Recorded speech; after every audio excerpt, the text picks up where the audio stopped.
जय जय भोलेनाथ त्रिपुरारी महादेव, नीलकंठ शंभु करियो सब पर स्नेह।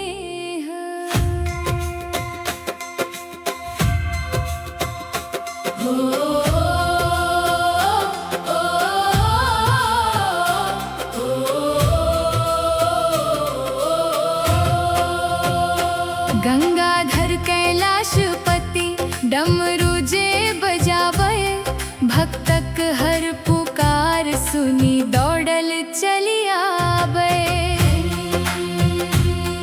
बेलपत्र आहाँ के प्रिय गंगा जल अर्पण, दया करू भोले बाबा भरी दियो जीवन। पार्वती संग विराजू करुणाक भंडार, आहाँक चरण में नित करैत छी नमस्कार। मधुश्रावणीक पावन दिन मिथिलाक शान, हर घर गूंजे शिवक नाम मंगलमय बिहान।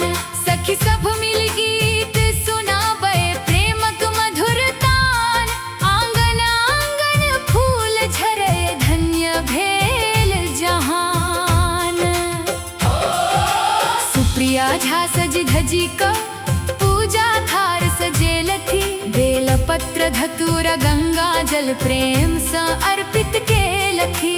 मांग में सिंदूर दमकए अखियां में विश्वास, भोले बाबा पर अटल रहे हुनकर हर सांस। धीरे धीरे दीप जले धूपक सुगंध बहे, हर हर महादेव केर जयकार चारों दिस रहे। शिव पार्वती केर कृपा संघर आंगन मुस्काए, सुख शांति आ प्रेमक ज्योति जीवन भरी जगमगाए।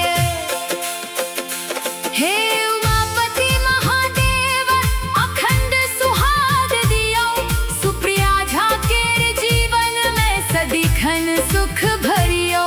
पति पत्नीक प्रेम अमर रहे ने कखनो दूरी आवे, हर कठिन राह पर भोले बाबा अपन हाथ बढ़ावे।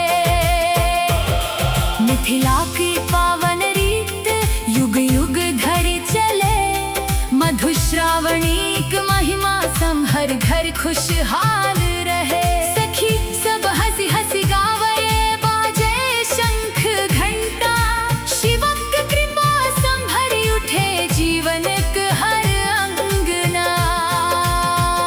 जय जय शंभु जय जय शंकर जय कैलाशपति, आहाँ बिना सुना जगत आहाँ ही जगत गति। भोले बाबा कृपा करियो राखियो सब पर नेह, मधुश्रावणी सफल बनाऊं पूरा करियो स्नेह। हर हर महादेव हर हर महादेव, बोल बम जय शिव शंकर देव। सुप्रिया झा केर मधुश्रावणी सफल करो भगवान, शिव पार्वती के आशीष सन सुखी रहे।